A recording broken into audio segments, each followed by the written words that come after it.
Ma sœur m'invite au resto puis me refuse l'entrée. Installée à la table du chef, je vois son mari paniquer devant l'addition. Il exige une remise. Je me lève, désolé, c'est réservé à la famille. Ma sœur nous a invités à un dîner haut de gamme, puis a dit à l'hôte qu'il n'y avait de la place que pour sa vraie famille. Pendant que mon fils et moi restions là, humiliés, je n'ai pas crié. J'ai juste utilisé mes relations, commandé le meilleur vin et attendu que sa facture arrive. L'humidité d'une soirée de fin juillet collait à ma peau, mais je la sentais à peine. Je vibrais d'un mélange d'épuisement et d'un espoir sincère et désespéré. Le mois avait été brutal. Entre les dernières livraisons pour le repositionnement de la marque de l'Azur à Nice et la gestion en solo de la transition de Léo vers une nouvelle colonie de vacances, j'avais l'impression de tourner sur la réserve. Mon esprit était un fil électrique effiloché, crépitant et étincelant, attendant un endroit sûr pour enfin s'éteindre. Cet endroit sûr était censé être ce soir. Maman, c'est l'endroit avec les cuillères en or, demanda Léo, en tirant sur ma main. Son visage de 8 ans était impeccablement propre, ses cheveux peignés sur le côté avec une précision qui ne tenait qu'environ 20 minutes. Il ressemblait tellement à son père à ce moment-là que j'en avais le cœur serré. C'est bien ça, dis-je en lui serrant la main. Ça s'appelle la cuillère dorée, tu te souviens? Tante Sophie a dit que c'était une célébration très spéciale pour la promotion d'Olivier, récita Léo, fier de se souvenir des détails. Exactement. Je pris une profonde inspiration alors que nous approchions des lourdes portes en chêne. J'avais besoin de ça. J'avais besoin de ma famille. Depuis le divorce il y a 2 ans, le silence dans notre appartement était devenu plus assourdissant, et les moments d'inclusion, de faire partie d'une tribu plus large, étaient comme de l'eau dans le désert. Quand Sophie m'avait appelé il y a 3 jours, sa voix pétillante d'excitation à propos de la promotion d'Olivier au poste de directeur régional, insistant sur le fait que Léo et moi devions absolument venir, j'avais presque pleuré de soulagement. C'était comme une branche d'olivier tendue. C'était comme si nous étions enfin réintégrés dans la tapisserie familiale après une année où ils avaient été trop occupés ou avaient oublié de nous inclure dans les plans du week-end. Le restaurant était une cathédrale de la prétention culinaire. Et je le dis dans le meilleur sens du terme. Un éclairage ambré tamisé, des banquettes en velours, le doux tintement du cristal et le bourdonnement de conversations chuchotées et coûteuses. C'était le genre d'endroit où l'air sentait la truffe et le vieil argent. Je les ai repérés immédiatement près du pupitre de l'hôte. Sophie était radieuse, vêtue d'une robe en soie qui, je le savais, coûtait plus cher que ma première voiture, ses cheveux blonds tombant en vagues parfaitement manucurées. Olivier se tenait à côté d'elle, vérifiant sa montre, l'air d'un conquérant d'entreprise dans un costume bleu marine impeccable. Leurs 2 enfants, Noah et Emma, tapaient déjà sur des iPads, habillés comme des adultes miniatures. Amélie, m'appela Sophie en nous voyant. Elle ne bougea pas pour me serrer dans ses bras. Elle agita simplement une main manucurée, son sourire crispé. Tu es venu, et tu as amené Léo. Le ton était légèrement faux, juste une fraction, comme une note jouée à plat. Bien sûr que je l'ai amené, dis-je en les rejoignant. Tu as dit que c'était une fête de famille. Salut, Olivier. Félicitations. Olivier leva à peine les yeux de son téléphone. Merci, Amélie. L'hôte, un jeune homme au col rigide et à l'expression terrifiante de vide, leva les yeux de son pupitre. La réservation est prête, monsieur et madame Leclerc. Votre table pour 4 est préparée dans la salle à manger principale. Je m'arrêtai. Mon cerveau buta sur le chiffre 4. Nous étions 6. Oh, il doit y avoir une erreur, dis-je rapidement, m'avançant avec un sourire poli et professionnel. C'est en fait pour 6. Ma sœur a peut-être mal compté. L'autre regarda son écran, puis Sophie. Sophie ne me regarda pas. Elle était occupée à ajuster la sangle de son sac à main. Aucune erreur, dit-elle d'un ton léger. C'est une table pour 4. Les banquettes ne peuvent accueillir confortablement que 4 personnes, Amélie. Tu sais comment sont ces endroits. Je me figeai. Le bruit ambiant du restaurant sembla s'évanouir, laissant un silence assourdissant dans mes oreilles. Je regardais Léo. Il regardait ses cousins, serrant le dessin qu'il avait fait pour son oncle. Sophie, dis-je, ma voix tombant à un murmure. De quoi parles-tu? Tu nous as invités. Tu m'as spécifiquement dit de venir à 19h.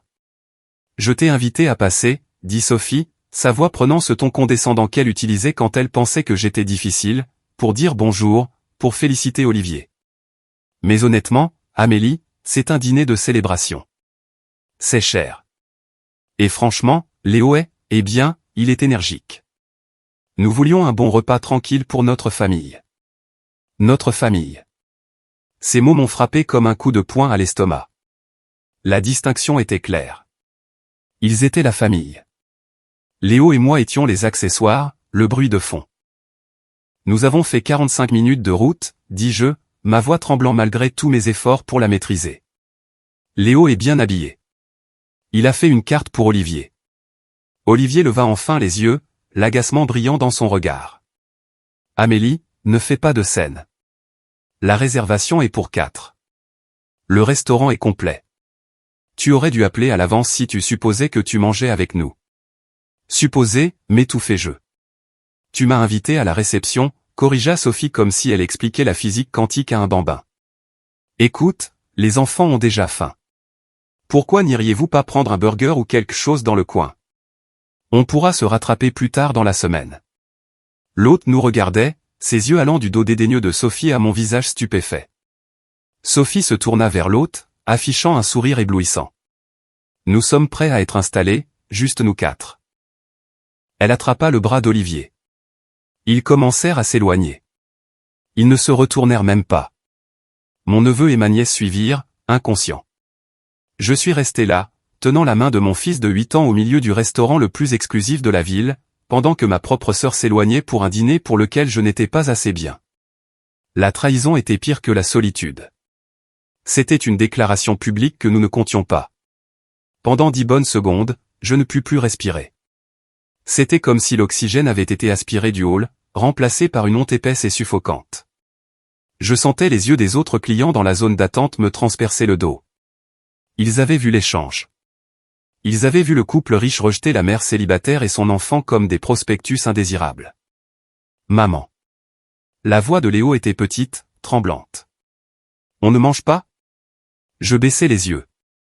Sa lèvre inférieure tremblait. Il serrait cette carte. Un dessin d'Olivier en super-héros, si fort que le papier se froissait. Mon cœur s'est brisé. Et puis, instantanément, il s'est reforgé en quelque chose de plus dur, de plus froid. Si, nous mangeons, dis-je, forçant un sourire qui menaçait de me fendre le visage. Nous mangeons absolument. Mais tante Sophie a dit qu'il n'y a pas de place. Tante Sophie, dis-je, ma voix se raffermissant, à tort. Je regardai vers la salle à manger. Je pouvais les voir être conduits à une banquette arrondie près de la fenêtre. C'était une place de choix, mais pas la meilleure. Je regardais Sophie se glisser sur le siège en velours, riant de quelque chose qu'Olivier disait. Elle avait l'air soulagée. Soulagée de s'être débarrassée du fardeau. Soulagée d'avoir sa photo parfaite et symétrique sans sa sœur divorcée et son neveu énergique pour encombrer le cadre. Mon estomac se tordit d'un mélange de nausée et de fureur. Je voulais attraper Léo et courir. Je voulais fuir vers la sécurité de ma voiture et pleurer jusqu'à ce que mes yeux soient gonflés et fermés. C'était l'ancienne Amélie. L'Amélie qui s'excusait de prendre de la place. L'Amélie qui avait passé les 3 dernières décennies à se faire plus petite pour que Sophie puisse briller davantage. Mais alors que je regardais Sophie déplier sa serviette avec panache, ignorant le fait que son neveu se tenait à 12 mètres de là en retenant ses larmes, quelque chose a craqué. Je me suis souvenu des 3 derniers mois. Je me suis souvenu des nuits tardives passées à examiner les plans d'étage. Je me suis souvenu des longues conversations par SMS sur les luminaires, les polices de menu et les uniformes des serveurs. Sophie voyait un restaurant à la mode. Elle voyait un symbole de statut. Elle avait oublié une chose cruciale, qui avait réellement construit cet endroit. Je n'étais pas seulement Amélie, la mère célibataire en difficulté.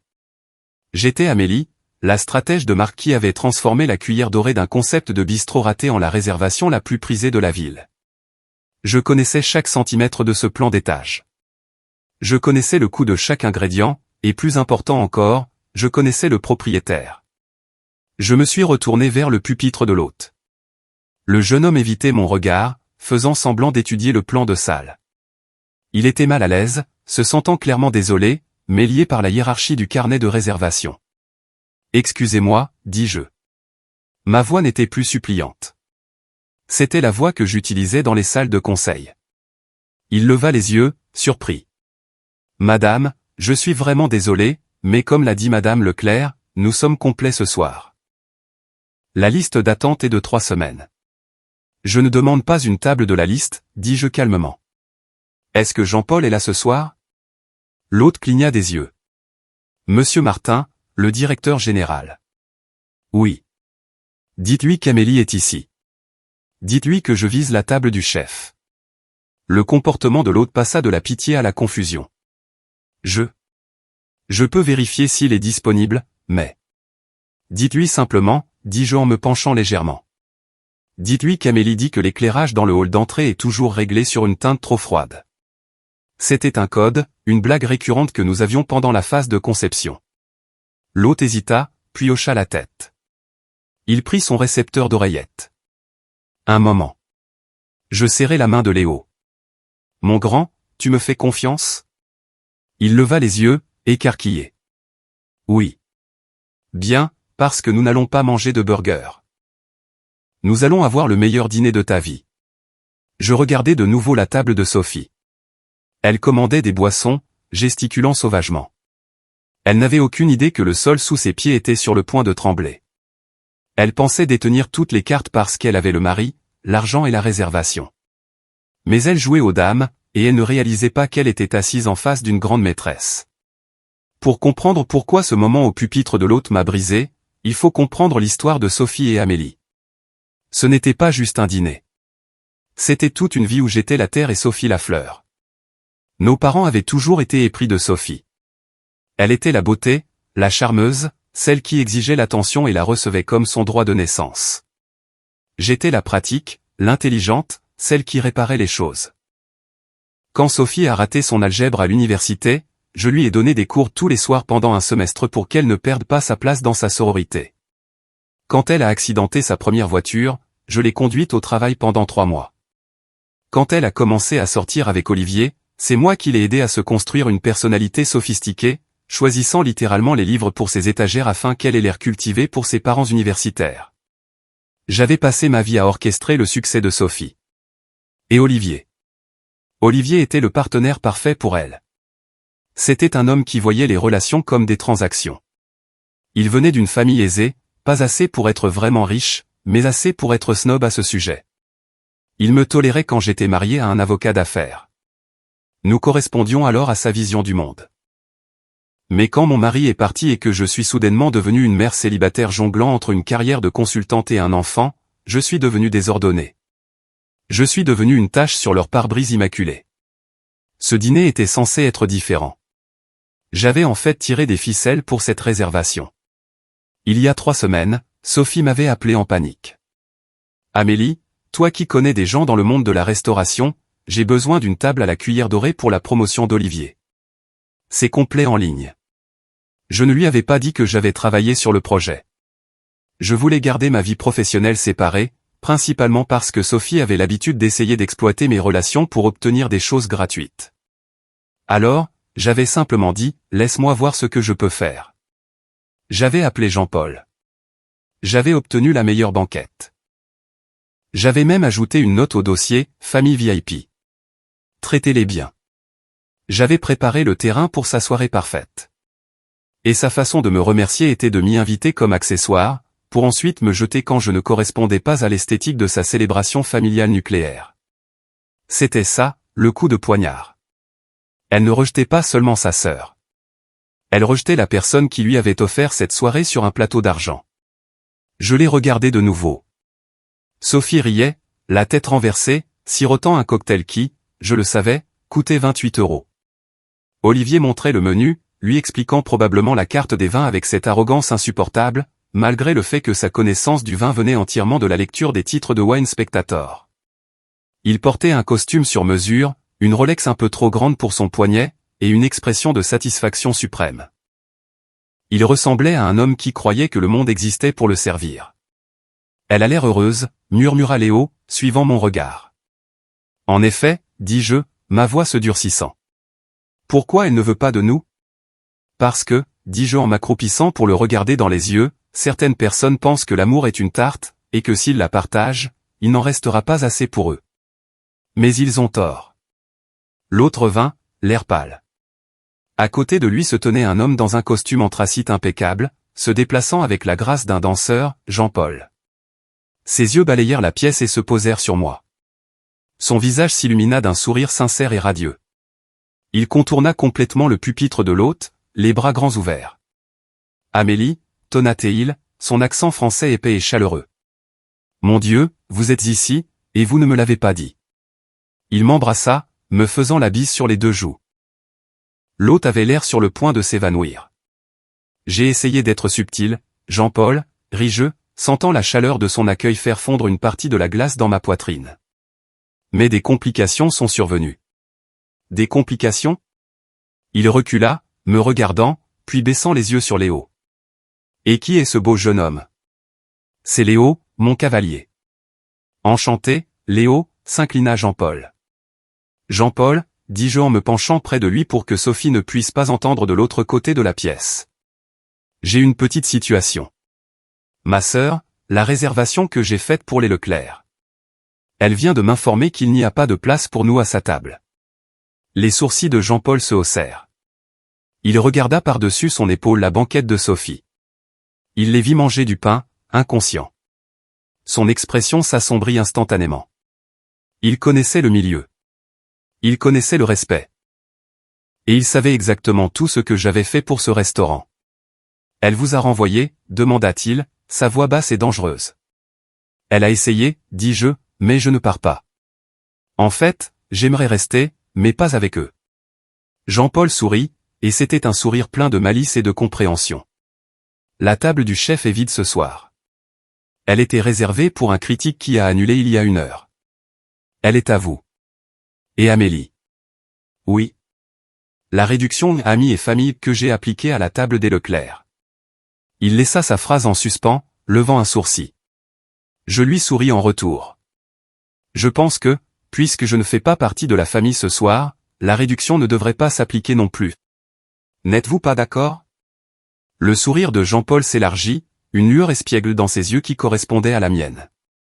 Entièrement compris, Madame Amélie. La réduction est supprimée. Ils feront l'expérience de la pleine valeur de la cuillère dorée ce soir. Il fit un geste à l'hôte, claquant brusquement des doigts. Escortez Mademoiselle Amélie et son fils à la table du chef. Apportez le cidre pétillant pour le jeune homme. Et il me regarda. Le grand cru de 2008 pour vous. Parfait, dis-je. Alors que nous étions conduits à travers la salle à manger, je sentis un changement. Nous n'étions plus de simples clients. Nous étions des rois. La table du chef n'était pas juste une table. C'était une banquette semi-circulaire surélevée faisant directement face à la cuisine ouverte, séparée de la salle principale par une cloison en verre. Elle offrait intimité, exclusivité et la meilleure vue de l'établissement. De mon point de vue, je pouvais tout voir. Je pouvais voir les cuisiniers se déplacer dans leur danse synchronisée. Je pouvais voir le passeur essuyer les assiettes. Et si je tournais la tête légèrement vers la gauche, j'avais une vue parfaite et dégagée de la table 14. La table de Sophie. Ils en étaient déjà aux entrées. J'ai regardé les serveurs les entourer. Sophie se pavanait, appréciant clairement l'attention, supposant probablement que tout cela faisait partie du traitement VIP qu'elle pensait mériter. Elle ne réalisait pas que cette nuée de serveurs était en fait la manière de Jean-Paul de s'assurer que leur facture grimperait rapidement. Chaque suggestion, chaque plat du jour était une vente additionnelle. « Maman, on dirait un vaisseau spatial », chuchota Léo en grimpant sur la banquette en cuir moelleux. « C'est vrai, n'est-ce pas ?» souris-je en m'installant. « Maintenant, Léo, ce soir tu peux commander tout ce que tu veux. Pas de prix. Choisis simplement ce qui te semble bon. Même le steak ? Surtout le steak. » Tandis que Léo enfouissait son nez dans le menu, je sortis mon téléphone. Il était temps de jouer ma carte. J'ouvris mon application bancaire. J'avais initialement lié ma carte à leur dossier de réservation en guise de garantie, avec l'intention de couvrir une partie du repas comme cadeau surprise. Mes félicitations pour Olivier. Je suis allé dans le portail du système de réservation. Un accès que j'avais encore sur mon téléphone depuis la phase de test et j'ai délié ma carte. Supprimer le mode de paiement confirmé. Ensuite, j'ai envoyé un texto à Jean-Paul même s'il était juste de l'autre côté de la pièce. Moi, assurons-nous qu'ils aient l'expérience complète. Suggérer le menu dégustation. Celui avec le supplément truffe. Jean-Paul, déjà fait. Ils ont commandé le grand menu dégustation. 7 plats, accord mets et vin pour les adultes. J'ai failli m'étouffer avec mon eau. Le grand menu dégustation était à 450 € par personne. L'accord mets et vin était de 200 € supplémentaires. Avec le supplément truffe, il se dirigeait vers une mensualité de prêt immobilier. Et Sophie, douce et inconsciente Sophie, pensait probablement que j'avais négocié un arrangement entre amis et famille où cela ne coûterait que quelques centimes. J'ai regardé le sommelier approcher leur table avec une bouteille de champagne. Olivier hocha la tête d'un air savant lorsque l'étiquette lui fut présentée. Il n'a pas demandé le prix. Il ne le faisait jamais quand il pensait obtenir une bonne affaire. Mon téléphone vibra. C'était un texto de Sophie. Sophie, tellement contente que vous ayez trouvé un autre endroit où manger. C'est fou comme c'est bondé ici. Peut-être qu'on pourra faire un brunch dimanche prochain. C'est ma tournée. Quelque part de moins cher. Lol. Je fixais l'écran. Quelque part de moins cher. L'audace était à couper le souffle. Elle était en train de manger un repas que j'avais facilité, de boire du vin que j'avais sélectionné, dans un restaurant que j'avais aidé à construire, et elle me plaignait. Je n'ai pas répondu. J'ai juste levé mon verre du Grand Cru 2008 vers sa table. Elle ne pouvait pas me voir à travers le reflet des lumières sur la cloison en verre, mais je pouvais la voir parfaitement. Maman, dit Léo, en montrant le menu. C'est quoi le bœuf de Cobb? C'est une vache qui a eu une vie très heureuse, dis-je. Et c'est délicieux. Tu vas en avoir. J'ai regardé le personnel de cuisine préparer notre repas. Le chef exécutif, Marco, m'a vu et m'a salué d'un signe de pince. Il nous a immédiatement envoyé un amuse-bouche. Tartare de thon sur un gâteau de riz croustillant garni de caviar. Avec les compliments du chef, chuchota le serveur. J'ai pris une bouchée. Ça avait le goût de la victoire. Mais je n'avais pas fini. J'avais besoin de connaître l'étendue de la situation. J'avais besoin de savoir pourquoi ce soir. Pourquoi cette exclusion? J'ai ouvert Instagram. Sophie avait déjà posté une story. Une photo des flûtes de champagne qui trinquent. Légende, on célèbre la grande promotion de mon mari. Tellement fier de notre petite famille. Béni couple de pouvoir réussite. Et puis j'ai vu le commentaire de son amie Camille. Ça a l'air incroyable. C'est le dîner de la grande nouvelle? La réponse de Sophie, oui, de grandes annonces à venir. De grandes annonces. La promotion d'Olivier était déjà connue. Qui avait-il d'autre? J'ai zoomé sur la photo. Sur la table, à côté du téléphone d'Olivier, il y avait une brochure glacée. Je ne pouvais pas lire le texte, mais j'ai reconnu le logo. L'Académie Saint-Michel. Mon cœur s'arrêta. Saint-Michel était l'école privée pour laquelle Léo était sur liste d'attente. Celle que nous ne pouvions pas nous permettre sans aide financière. Celle dont Sophie savait quel était mon rêve pour Léo. J'ai plissé les yeux. Il y avait 2 brochures, une près d'Olivier, une près de Sophie, et un 3e document sous le coude d'Olivier. Cela ressemblait à une annonce immobilière. J'ai senti un picotement froid de suspicion. La promotion d'Olivier était accompagnée d'une augmentation, bien sûr, mais les frais de scolarité de Saint-Michel, une nouvelle maison. Sophie s'était plainte d'argent la semaine dernière, me demandant de lui prêter 200 € pour les courses. Quelque chose ne collait pas. J'ai envoyé un texto à mon amie Léa, qui travaillait au RH dans l'entreprise d'Olivier. Moi, salut, question bizarre. La promotion d'Olivier est-elle venue avec une énorme prime à la signature? Il dépense comme un roi ce soir. J'ai vu la bulle de frappe de Léa apparaître presque instantanément. Léa, promotion? Amélie, Olivier n'a pas eu de promotion. Il a été muté latéralement. Même salaire, titre différent. En fait, des rumeurs disent qu'ils ont réduit son département. Mon sang se glaça. S'il n'avait pas eu d'augmentation, comment payait-il tout ça? Et pourquoi mentir sur la promotion? Puis ça m'a frappé. La brochure, le dîner de famille, l'exclusion de Léo et moi. Il ne célébrait pas une promotion. Il célébrait une manne financière. Une manne qui devait venir d'ailleurs. J'ai pensé à la succession de notre grand-mère. Elle était toujours en cours d'homologation, géré par le cabinet d'Olivier. Je me suis redressé. Les pièces du puzzle s'emboîtèrent pour former une image terrifiante. La prise de conscience fut un choc physique, comme si je manquais une marche dans le noir. La succession de grand-mère. Elle devait être partagée à 50-50e entre Sophie et moi. Ce n'était pas une fortune, mais c'était assez pour changer des vies, assez pour des frais de scolarité, pour un acompte. Le cabinet d'Olivier s'occupait des tâches d'exécuteur testamentaire parce qu'il avait insisté sur le fait que cela permettrait d'économiser des frais. S'il dépensait de l'argent qu'il n'avait pas sur un salaire qui n'avait pas augmenté, piochait-il dans le pot avant qu'il ne soit distribué. J'avais besoin de preuves et j'avais besoin de leur couper l'appétit. Léo, reste ici une seconde. Maman doit dire bonjour à quelqu'un. Je me suis levé. J'ai lissé ma robe. J'ai quitté la section VIP, descendu les quelques marches et suis entré dans la salle à manger principale. Le restaurant bourdonnait, mais pour moi, c'était le silence. J'ai marché droit vers la table 14. Je n'ai pas foncé. J'ai flâné. Je suis arrivé à leur table juste au moment où le troisième plat, des coquilles Saint-Jacques à la mousse de safran, était servi. Tout a l'air délicieux, dis-je d'un ton enjoué. Sophie sursauta, sa fourchette heurtant la porcelaine avec un cliquetis. Olivier leva les yeux, son visage rougissant d'une colère profonde. Amélie, siffla Sophie, regardant autour d'elle pour voir si quelqu'un observait. Qu'est-ce que tu fais ici? Je pensais que tu étais parti. Nous avons décidé de rester, dis-je, posant ma main sur le dossier de la chaise vide. La chaise qui aurait dû être la mienne. Le personnel nous a trouvé une table. En fait, ils nous ont donné la table du chef. Les yeux de Sophie s'écarquillèrent. La quoi? La loge en verre, dis-je en la montrant du doigt. Nous vous observons. Vous avez l'air de bien vous amuser. Olivier s'éclaircit la gorge. Eh bien, c'est une chance, mais Amélie, nous sommes au milieu d'une conversation privée.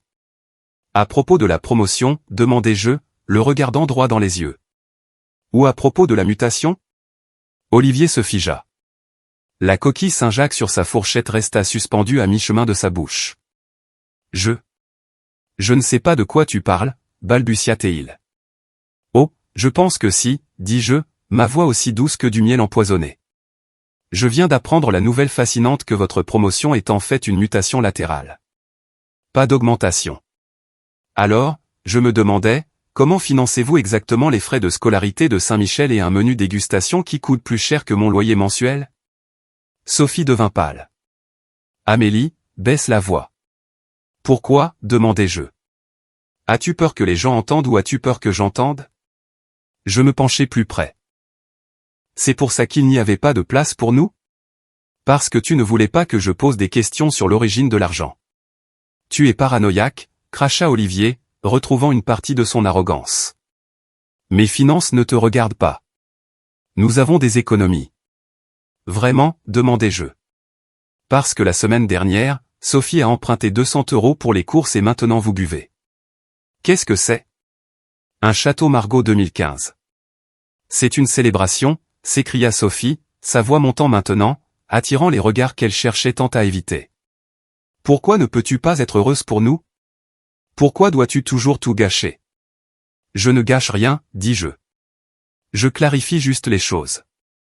Parce que si vous dépensez ma moitié de l'héritage de grand-mère avant que l'homologation ne soit terminée, Olivier, ce n'est pas seulement impoli, c'est un détournement de fonds. Le mot flotta dans l'air comme une lame de guillotine. Le visage d'Olivier passa du rouge au blanc. Tu n'as aucune idée de ce dont tu parles. Je suis l'exécuteur testamentaire. J'ai un pouvoir discrétionnaire. Un pouvoir discrétionnaire pour les dépenses, corrigeai-je, mon expérience en entreprise prenant le dessus. Pas pour les dîners personnels et les acomptes d'école privée. Tu es jalouse, cracha Sophie, les larmes montant à ses yeux. Son mécanisme de défense habituel. Tu es jalouse parce que nous réussissons. Et toi, tu es coincé. Coincé, ris-je. C'était un son sec, sans humour. Sophie, regarde autour de toi. Je fis un geste vers le restaurant. Qui penses-tu a conçu cet éclairage? Qui a choisi ce linge de table? Qui a formé le personnel qui est en train de remplir ton verre d'eau? Sophie avait l'air confuse. Quoi? J'ai été consultante pour ce restaurant, Sophie. Je connais le propriétaire. Je connais le directeur. Je connais les prix. Je me redressai, les dominant alors qu'ils étaient assis dans leur banquette. J'ai essayé de faire quelque chose de gentil pour vous ce soir. Vraiment. Mais vous avez très clairement montré où je me situe. Alors, profitez des coquilles Saint-Jacques. Profitez du vin. Mais sachez simplement que la réduction familiale sur laquelle vous comptiez, elle a disparu. Olivier laissa tomber sa fourchette. Quelle réduction familiale? Celle que j'ai arrangée, dis-je. Celle qui aurait rendu ce repas abordable. Mais puisque je ne suis pas assez de la famille pour m'asseoir ici, je ne suis certainement pas assez de la famille pour subventionner votre style de vie. Je me suis tourné pour partir. Attends. Olivier se leva, la panique brisant enfin sa façade. Amélie, attends. Parlons-en. Asseyez-vous, monsieur. Un serveur apparut instantanément à son coude. S'il vous plaît, ne dérangez pas les autres clients. Je suis retourné à la table du chef, le cœur battant, mais l'esprit clair. J'avais tiré le coup de semonce. Maintenant, il me suffisait d'attendre les retombées. Quand je suis revenu à la table du chef, Léo dévorait joyeusement un mini-burger de la taille d'une tasse de thé. « Maman » m'a fait un clin d'œil le chef, a-t-il exclamé. « C'est parce que tu es le vrai VIP, mon grand » ai-je dit en m'asseyant. Mes mains tremblaient légèrement, non pas de peur, mais d'adrénaline. Mon téléphone a de nouveau vibré. C'était Olivier. « Olivier, tu dois arrêter de faire une scène. Nous pouvons discuter de la succession plus tard. Ne fais rien d'irréfléchi. » Puis un autre. « Olivier, si tu touches à ma réputation au cabinet, tu le regretteras. Je te préviens. » Des menaces, bien sûr. Le dernier refuge d'un homme coupable. Je n'ai pas répondu. Au lieu de cela, j'ai envoyé un texto à mon avocat, Mathieu. Il était cher, mais ce soir, j'avais l'impression que l'argent n'était pas un problème. Moi, Mathieu. Urgence. J'ai des raisons de croire que l'exécuteur testamentaire de la succession Miller détourne des fonds. J'ai besoin qu'un audit d'urgence soit déposé dès lundi matin, et je dois faire geler les comptes. Mathieu, un samedi soir, Amélie? Ça doit être sérieux. Si vous avez des soupçons raisonnables, nous pouvons demander une injonction. Que as-tu vu? Moi, il dépense des milliers dans un dîner qu'il ne peut pas se permettre, se vante de promotions inexistantes. Et j'ai vu une brochure pour un acompte d'école privée qui correspond au montant exact du premier versement de la succession. Mathieu, compris. Je rédige les documents. Ne le préviens pas, j'ai posé le téléphone. Le piège était tendu, mais la nuit n'était pas terminée. De l'autre côté de la pièce, l'ambiance à la table 14 avait radicalement changé. Les rires avaient disparu. Sophie chuchotait furieusement à Olivier. Olivier consultait son application bancaire sur son téléphone, l'air en sueur. Le grand menu dégustation continuait d'arriver. 4e plat, magret de canard rôti avec réduction de cerises, mais ils y touchaient à peine. Ils réalisaient le calcul. J'ai vu Jean-Paul passer près de leur table. Il s'est arrêté, non pas pour voir si tout allait bien, mais pour inspecter un verre d'eau sur une table vide voisine. Olivier a essayé de l'interpeller. « Excusez-moi, directeur » a appelé Olivier. Jean-Paul s'est tourné lentement.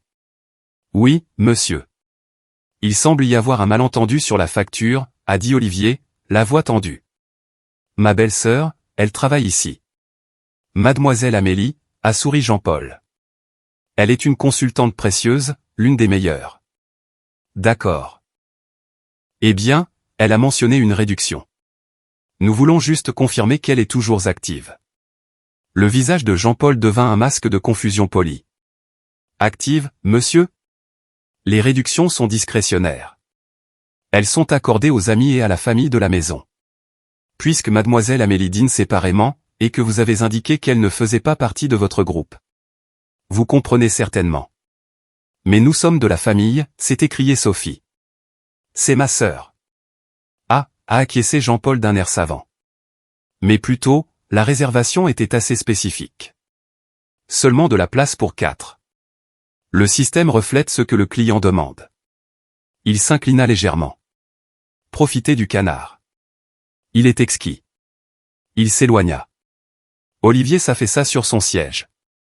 Sophie mit sa tête dans ses mains. J'ai ressenti une pointe de pitié. Juste une pointe. C'était le vieil instinct, celui qui voulait arranger les choses pour elle. Mais ensuite, j'ai regardé Léo, mangeant joyeusement sa glace, complètement inconscient que sa tante l'avait jugé indigne d'une place. J'ai tué la pitié. Le serveur a apporté notre dessert, un soufflé au chocolat pour moi, une coupe glacée géante pour Léo. Maman, a dit Léo, la bouche pleine de fudge, c'est la meilleure soirée de ma vie. C'est vrai, n'est-ce pas? Soudain, mon téléphone a sonné. Ce n'était pas un texto. C'était un appel de maman. Notre mère, qui évitait habituellement les conflits à tout prix, appelait à 20h30 un samedi. Sophie devait lui avoir envoyé un texto. J'ai répondu. Salut, maman. Amélie, qu'est-ce qui se passe? La voix de maman était stridente. Sophie m'envoie des textos en larmes. Elle dit que tu es au restaurant en train de les harceler. Elle dit que tu essaies de les faire expulser. Je suis en train de dîner, maman, ai-je dit calmement. Sophie nous a invités, tu te souviens? Puis elle nous a dit qu'il n'y avait pas de place. Alors nous avons pris notre propre table. Eh bien, elle dit que tu menaces Olivier. Quelque chose à propos de la succession. Amélie, tu sais qu'Olivier s'en occupe. Pourquoi dois-tu être si difficile? Ils essaient juste de passer une bonne soirée. Ils dépensent l'argent de grand-mère, maman, ai-je dit sans détour. Silence à l'autre bout du fil. Quoi? Olivier n'a pas eu d'augmentation, ai-je dit, exposant les faits. Il a eu une mutation latérale, mais il dépense des milliers d'euros ce soir. Il verse un acompte à Saint-Michel. D'où penses-tu que cet argent vient? C'est une accusation grave, Amélie. Je sais. C'est pourquoi je demande à mon avocat de geler les comptes lundi. Amélie, n'ose pas. Maman a paniqué. Tu vas déchirer cette famille. Ils l'ont déchiré quand ils ont laissé Léo debout dans le hall, ai-je dit, ma voix tremblant d'une émotion soudaine. Ils l'ont déchiré quand ils ont décidé que je n'étais utile que lorsque je leur donnais des choses. C'est fini, maman. J'en ai assez d'être le paillasson. J'ai raccroché. Ma main tremblait. J'ai levé les yeux. Olivier se relevait. Il avait bu 3 verres de vin dans la dernière heure. Il titubait légèrement. Il était en colère et il venait vers nous. Il a contourné la corde du personnel et a monté les marches jusqu'à la table du chef. Toi, a-t-il dit en pointant un doigt vers moi. Son visage était tordu. Toi, petite ingrate. Monsieur, un sous-chef s'est avancé, brandissant une louche comme une arme. Reculez. Je parle à ma belle-sœur, a crié Olivier. Tout le restaurant s'est tu. Olivier, assieds-toi, ai-je dit, sans bouger de mon siège. Tu fais une scène. Tu as appelé ta mère, a-t-il bredouillé légèrement. Tu essaies de monter tout le monde contre moi, après tout ce que j'ai fait. Tout ce que tu as fait. Je me suis alors levé. Comme voler dans la succession? Comme mentir à ta femme sur ton travail? Je n'ai pas volé, a-t-il hurlé. J'ai emprunté. J'allais le remettre quand la prime arriverait au prochain trimestre. Des murmures d'étonnement parcoururent la salle à manger. Il venait de l'admettre, à haute voix. Sophie l'avait suivi en haut des escaliers. Elle se figea. Olivier, qu'est-ce que tu as dit? Olivier la regarda, réalisant son erreur. Sophie, C'est compliqué. Tu as emprunté? La voix de Sophie était un murmure. Dans la succession? Nous avions besoin des frais de scolarité, a plaidé Olivier. Pour l'image, tu voulais l'école, Sophie. Tu voulais cette vie. Je ne voulais pas que tu voles ma grand-mère, a-t-elle hurlé. C'était le chaos. Un chaos magnifique et vengeur. Jean-Paul est apparu au bas des escaliers, 2 grands gardes de sécurité derrière lui. Monsieur Leclerc, a dit Jean-Paul, sa voix glaciale. Vous dérangez mes clients, et vous venez d'admettre un crime devant 50 témoins. Je pense qu'il est temps de passer à l'addition. Le silence qui suivit la déclaration de Jean-Paul était lourd, suffocant et absolu. Le bruit ambiant du restaurant, le cliquetis des couverts, le faible bourdonnement des conversations, s'étaient évaporés. Tous les yeux de l'établissement étaient fixés sur le drame qui se déroulait sur les marches de la table du chef. Olivier se tenait là, la poitrine haletante, son visage une toile marbrée de rage rouge et de peur pâle. Il avait l'air petit, dépouillé de sa grandiloquence, dépouillé du costume de cadre à succès qu'il portait si serré. Il n'était plus qu'un homme désespéré pris la main dans le sac. L'addition, répéta Olivier, sa voix se brisant. Très bien, apportez-la. Nous partons.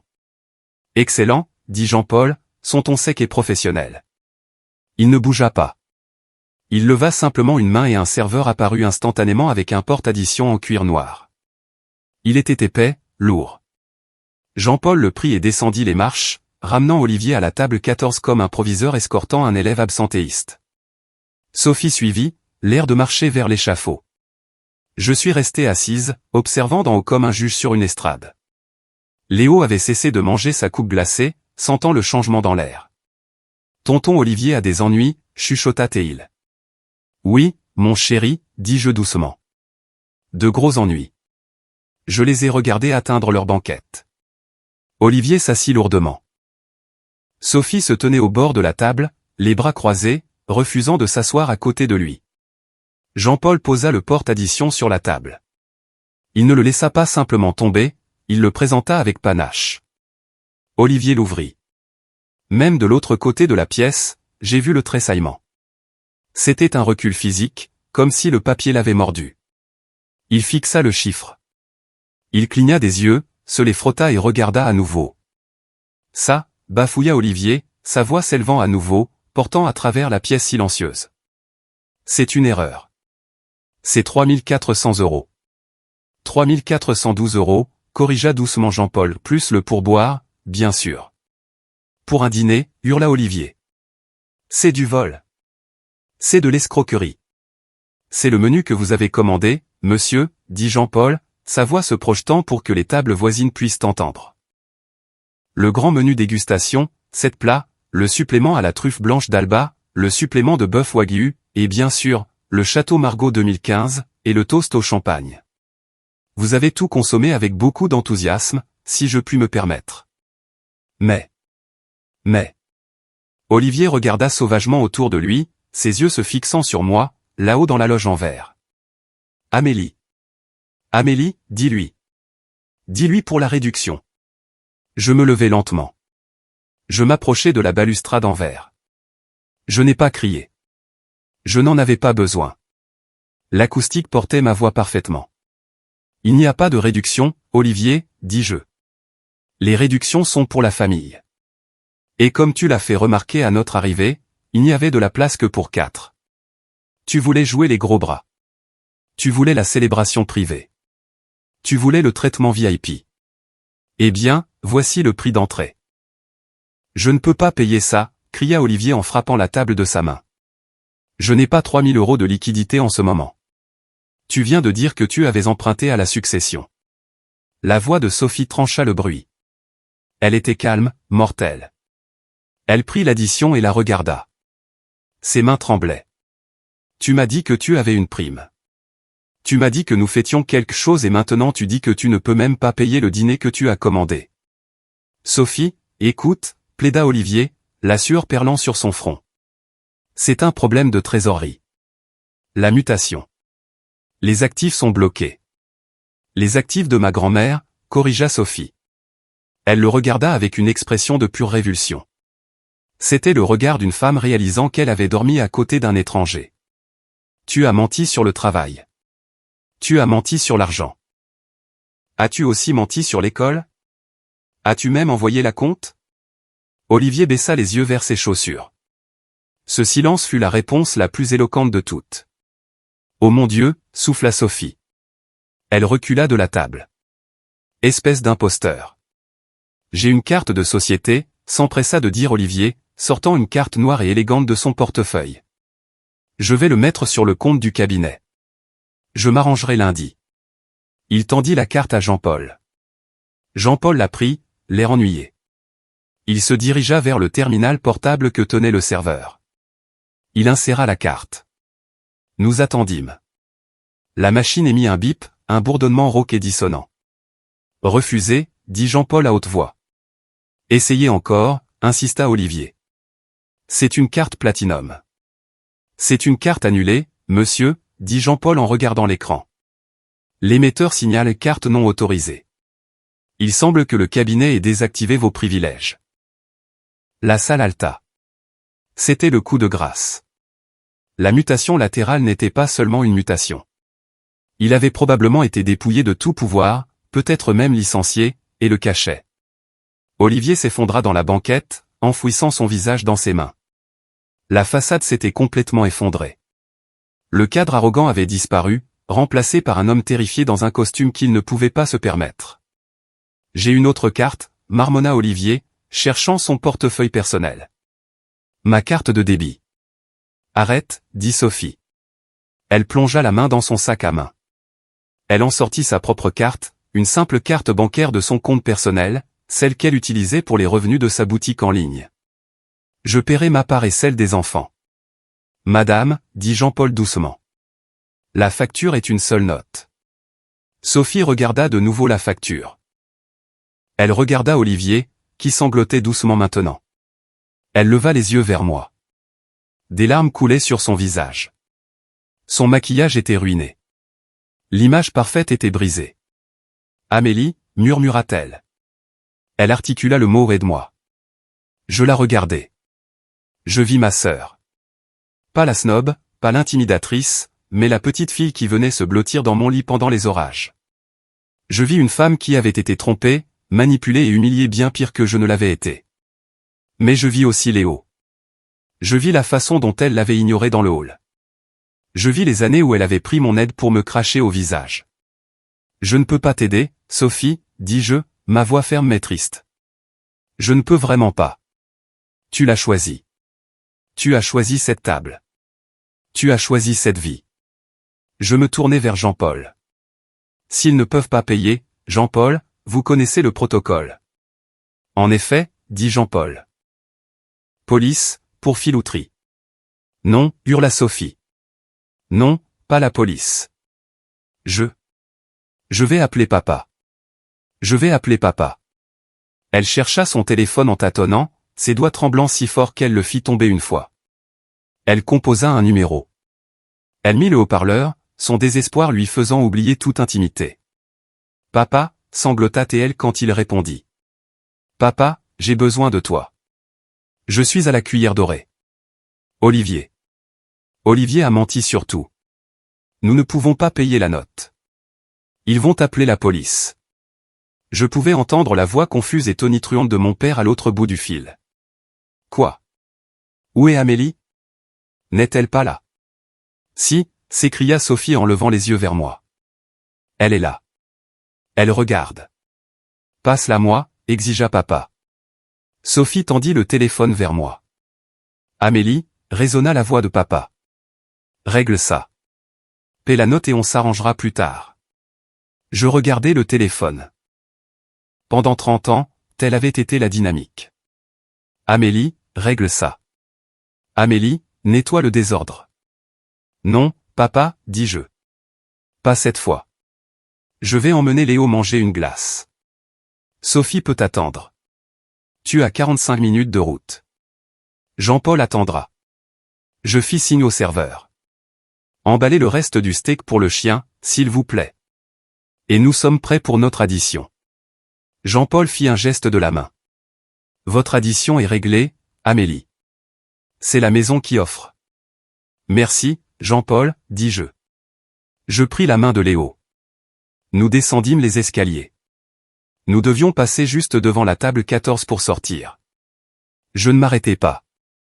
Je ne regardais pas Olivier, qui était un tas brisé dans le coin. Je regardais brièvement Sophie. Elle sanglotait dans le téléphone, expliquant à notre père pourquoi elle avait besoin de 3000 €. « Au revoir, Sophie, » dis-je doucement. Elle ne répondit pas. Elle ne fit que pleurer. Nous sortîmes par les lourdes portes en chêne dans l'air chaud de la nuit. L'humidité s'était dissipée. Une brise fraîche soufflait. « On a gagné, maman ?» demanda Léo en levant les yeux vers moi. Je lui serrai la main, me sentant plus légère que je ne l'avais été depuis des années. « Oui, mon grand. On a gagné. » Les retombées furent rapides, brutales et parfaitement documentées. Dès le lundi matin, mon avocat, Mathieu, avait déposé l'injonction. Le mardi, l'audit de la succession de grand-mère était en cours. Il n'a pas fallu un expert comptable pour trouver les failles. Olivier avait été négligent. Il avait emprunté près de 40 000 € en 6 mois, à compte de scolarité, loyer pour un SUV de luxe et facture de carte de crédit. Il a prétendu qu'il avait l'intention de tout rembourser. Le juge ne se souciait pas des intentions. Il fut immédiatement démis de ses fonctions d'exécuteur testamentaire et condamné à rembourser chaque centime dans les 30 jours sous peine de poursuite pénale pour détournement de fonds. Son cabinet fut moins indulgent. Il s'est avéré que la mutation latérale était en fait une période probatoire en raison de problèmes de performance. Lorsque la nouvelle du rapport de police pour filouterie, que Jean-Paul avait déposé par formalité jusqu'à ce que mon père arrive pour payer la note, est parvenu à son service des ressources humaines, ils l'ont licencié pour conduite inconvenante. Sophie n'est pas restée. Elle ne pouvait pas. Le château de cartes s'est effondré au moment où l'argent a cessé de couler. Ils ont perdu la maison qu'ils louaient. Olivier a emménagé dans un motel. Sophie et les enfants sont retournés vivre chez nos parents. Je ne leur ai pas rendu visite. Je suis resté à l'écart. Je me suis concentré sur mon travail, sur Léo et sur la reconstruction de ma propre paix. 2 mois plus tard, par un après-midi frais d'octobre, on a sonné à ma porte. J'ai vérifié la caméra. C'était Sophie. Elle avait l'air différente. Ses mèches coûteuses avaient repoussé. Elle portait un jean et un simple pull, pas les marques de créateur qu'elle arborait autrefois. Elle avait l'air fatiguée. Elle avait l'air plus âgée. J'ai hésité, puis j'ai ouvert la porte. « Salut », dit-elle, debout sur le paillasson. Elle n'a pas essayé d'entrer. « Salut », dis-je, m'appuyant contre le cadre de la porte. « J'ai apporté la veste de Léo », dit-elle en tendant un coupe-vent que Léo avait laissé chez grand-mère il y a des mois. Maman l'a trouvée. Merci. Je l'ai prise. Elle s'attarda. Elle regarda par-dessus mon épaule dans l'appartement. C'était confortable, chaleureux, ça sentait les bougies à la cannelle. C'est joli chez toi. C'est vrai, dis-je. Amélie, commença-t-elle, puis s'arrêta. Elle prit une profonde inspiration. Je suis désolé. J'ai attendu. Je suis désolé pour le dîner, dit-elle. Je suis désolé pour les années avant le dîner. J'étais si désespéré d'être ce qu'Olivier voulait que je sois. Je voulais être la sœur riche, celle qui réussit. Et je t'ai traité comme de la saleté pour me sentir plus grande. Des larmes montèrent à ses yeux, mais ce n'étaient pas les larmes manipulatrices du restaurant. Celles-ci étaient réelles. Il est parti, dit-elle. J'ai demandé le divorce. Papa m'aide avec les avocats. Je vais prendre un travail. Réceptionniste dans un cabinet dentaire. Ce n'est pas grand-chose, mais c'est honnête, dis-je. Ouais, rit-elle d'un son aqueux et triste. C'est honnête. Elle me regarda vraiment. Tu avais raison, Amélie, surtout. Tu étais la plus forte. Tu as toujours été la plus forte. Moi, j'étais juste vide. Je la regardais. Je ne ressentis pas le besoin de la réparer. Je ne ressentis pas le besoin de la sauver. Mais je sentis la colère s'évaporer enfin, vraiment. J'apprécie que tu dises ça, Sophie, dis-je. Est-ce que je peux? Elle hésita. Est-ce que je peux peut-être voir Léo un de ces jours? Je sais que je ne le mérite pas, mais il manque à Noah et Emma. J'y ai réfléchi. J'ai pensé à la toxicité. Mais j'ai aussi pensé à Léo, qui avait demandé des nouvelles de ses cousins pas plus tard qu'hier. Pas encore, dis-je fermement. Tu as du travail à faire, Sophie. Tu dois découvrir qui tu es sans l'argent et sans le mari. Quand tu seras solide, vraiment solide. Alors on pourra parler d'une après-midi de jeu. Elle hocha la tête, acceptant la limite. D'accord, c'est juste. Elle se tourna pour partir. Sophie, les jeux appelaient. Elle se retourna. Le cabinet dentaire, dis-je. Leur image de marque est terrible. Leur logo ressemble à une dent carriée. Elle cligna des yeux. Puis un petit sourire sincère toucha ses lèvres. C'est tout à fait ça. Dis-leur de m'appeler, dis-je. Je leur ferai la réduction familiale. Elle rit alors, un vrai rire. Merci, Amélie. J'ai fermé la porte. Je suis retourné dans le salon où Léo construisait un château en Lego sur le tapis. Il leva les yeux, son visage s'illuminant. C'était qui? Juste tante Sophie, dis-je en m'asseyant à côté de lui. Elle entre?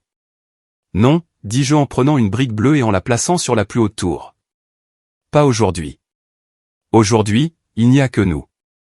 Que nous, répéta joyeusement Léo. La meilleure équipe. La meilleure équipe, confirmai-je. J'ai regardé autour de mon appartement. Ce n'était pas un manoir. Ce n'était pas une loge VIP. Mais c'était le mien.